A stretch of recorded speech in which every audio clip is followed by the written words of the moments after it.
The hashtag is Hermina at The Trend Live. Usha's going to be reading your comments. Send them through, send them through.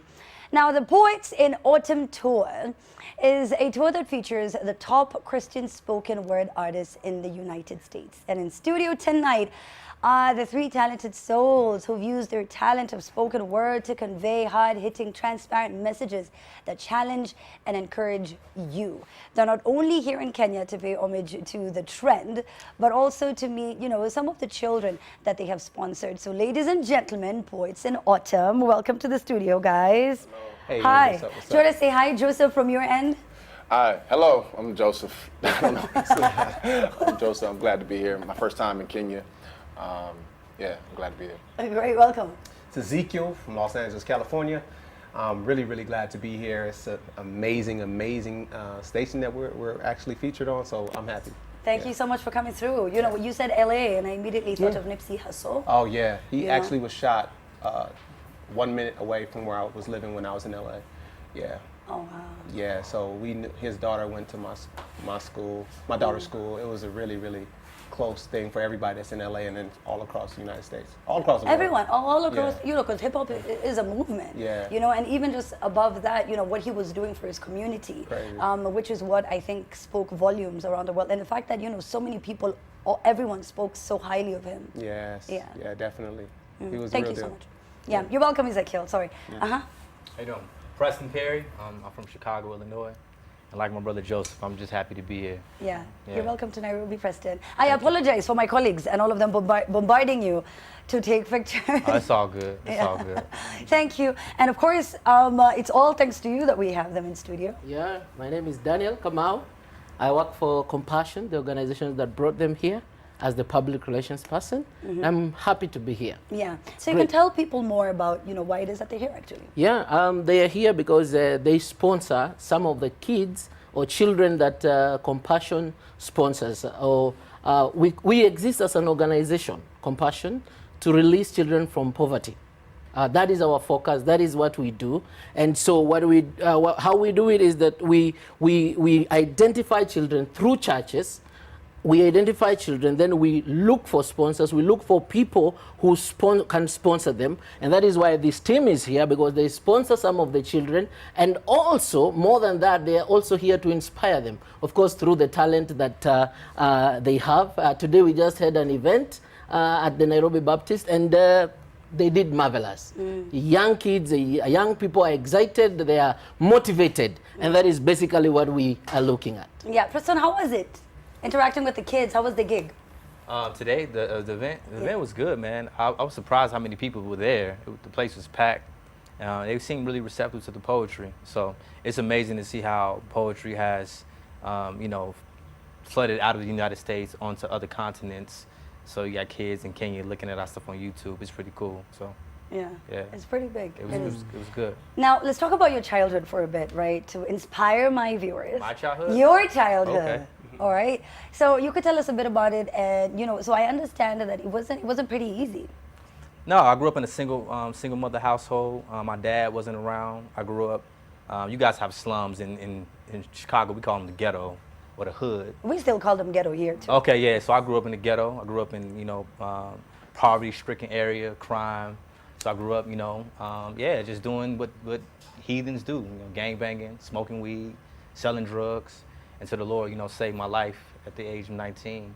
I grew up. It was really hard, but God came and rescued me. So that's why I'm here talking about Jesus and doing poetry. So, Ezekiel, it was the same for you in terms of being in the streets and smoking weed and just getting lit and getting turned. I probably wasn't getting lit as him, but I did. I was entertained by that lifestyle and affiliated with that type of lifestyle. Thank God that I didn't go all the way down that path. But I think more of my story was about being in the church, teaching and preaching, but living a different life when I was outside of the four walls. And so my story is just God actually rescuing me from myself while in the church. Yeah. Now, for you, Joseph, though, I think yours is a bit different because your mom and your dad were both from the church. Yeah. My parents were, yeah. Yeah. So was it easier for you to just stay in the righteous path, or was it harder for you because Nah, I mean, everybody has their own struggles. We all are presented with different temptations, different. I mean, for mine, more particular, when I went to college, I didn't believe a lot of this stuff, you know, was what I was taught in church. And so I kind of did my own thing, not from childhood, but just later on. Just confused about life, trying to figure out life's biggest questions. So it was a more of a intellectual battle for me, philosophical battle, and so yeah, for years I just kind of went through this sort of season of just trying to figure out, you know, what fits, what's true. You know, I think that's everyone's question in life, no matter where you come from, no matter what continent you're on, what country you're in, what part of the city that you're in. Everyone has to answer that question: what is life's greatest and ultimate meaning? And that's what I was on the search for, and on that journey the Lord found me. Finding your why and finding your purpose.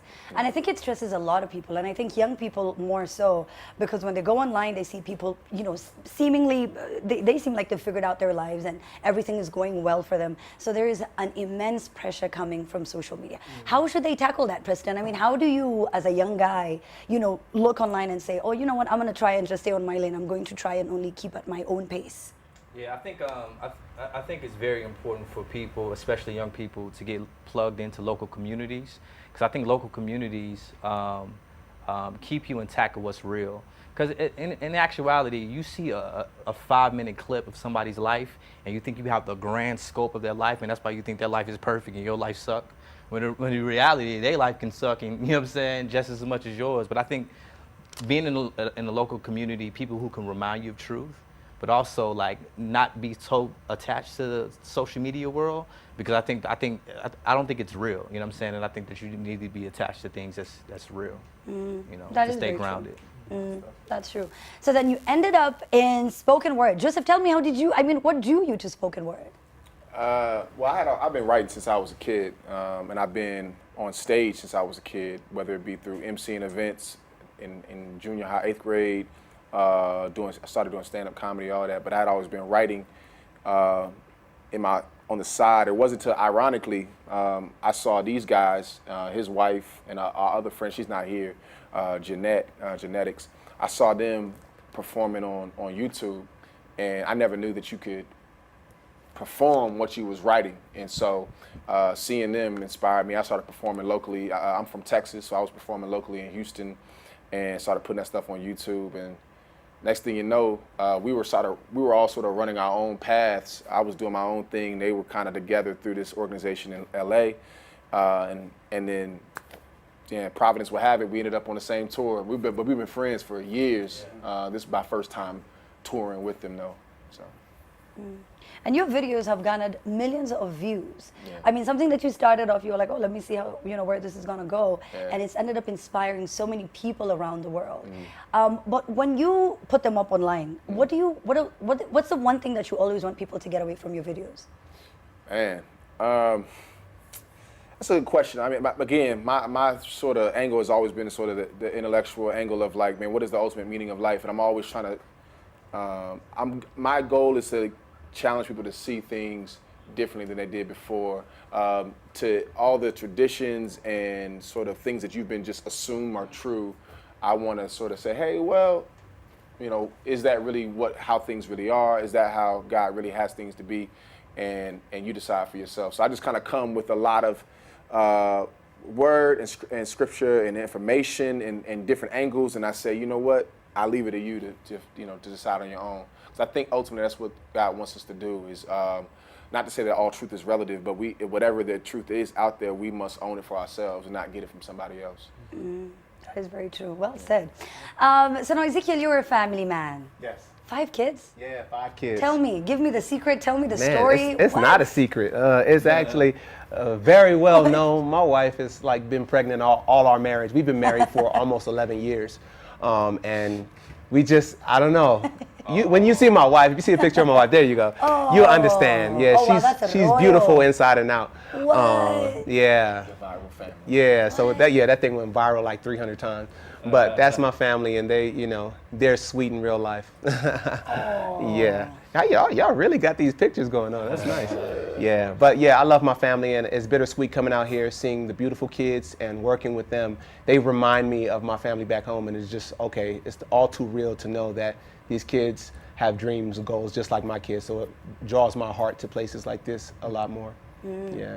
And for you, other than loving the kids, I mean, your wife played such a major role in getting you back on the righteous path. Do you want to- yeah. Yeah, my wife is a very real person, so she challenged me on a lot of the things.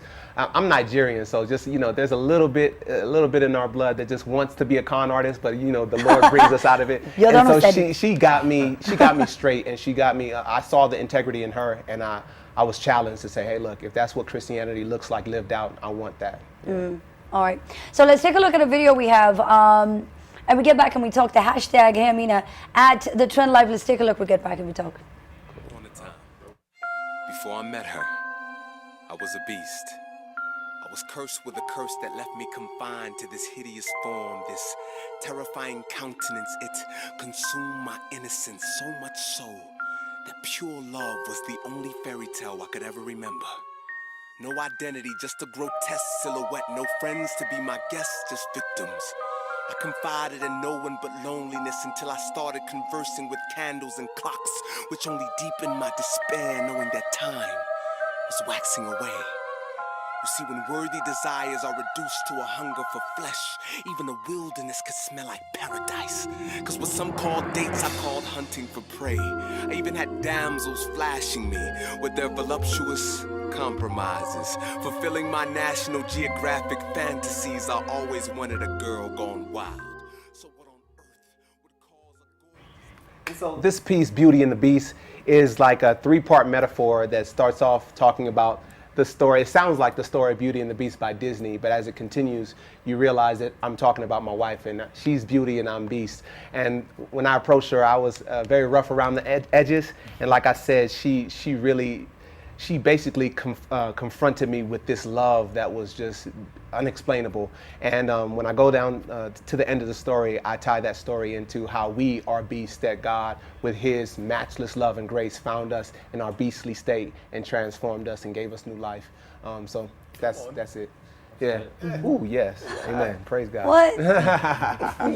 Yeah. That was so cool. I just thought, I liked the storybook when I was younger, and I decided, but that was really cool. Yeah. Preston, we were talking about the movie Us when we were watching, Beauty and the Beast. And one of the things that people never talk about is how we are, or we could be, our own worst enemies.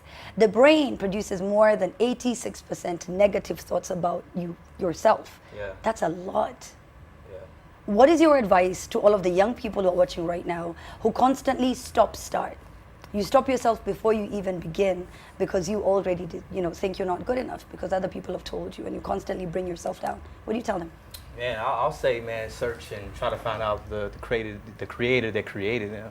I think so many people are searching for identity, and I don't think nobody can really identify the identity until they recognize that you were created by a sovereign God who made you in his image. And until you seek God, I don't really think that you will find your true purpose in earth. You might find glimpses of it, but when I know when I was in the world, I was searching, I was lost, I was hanging with this crowd, hanging with that crowd. But when I found my identity in Christ is when I began to know I had a purpose in life. So search for your identity. Your identity is in Christ Jesus because he's your creator. Daniel, you've inspired a lot of young people. There's a rise in, suicide cases and depression in the country for the past few months. What is your take on that? And, what is Compassion doing anything? Yes, I think I agree with you. There's been, for the past 2 years, there's been a lot of depression. There's been a lot of, I think, suicide and murder. And basically, as Compassion, that is actually, and you realize these are young people. So as Compassion, we have a heart for the young people. And so what we are doing as Compassion is basically to identify some of these young people. We look at their holistic development. And by holistic, this is what I mean. We look at spiritual, we look at economic, we look at physical, and we look at cognitive aspects of life.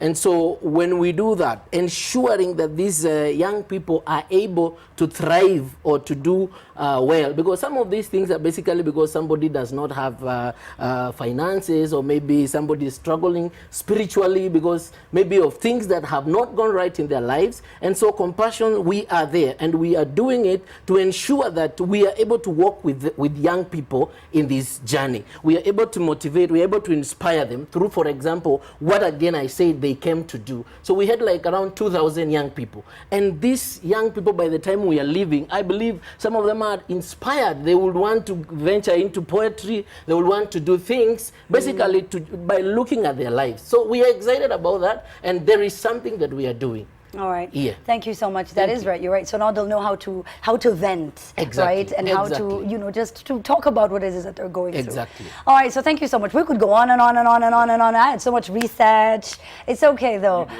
So thank you so much, Joseph. Yeah, Joseph was like, you had a lot of research. I didn't even ask Preston questions.